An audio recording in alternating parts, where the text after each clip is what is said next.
اعوذ باللہ من الشیطان الرجیم بسم اللہ الرحمن الرحیم۔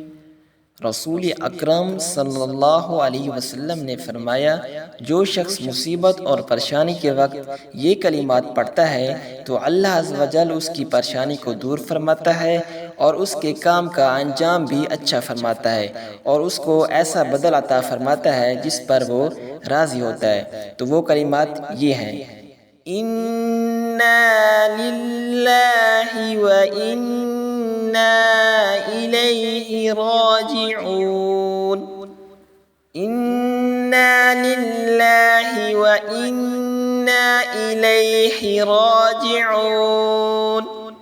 ترجمہ: ہم اللہ ہی کے ہیں اور اسی کی طرف لوٹنے والے ہیں۔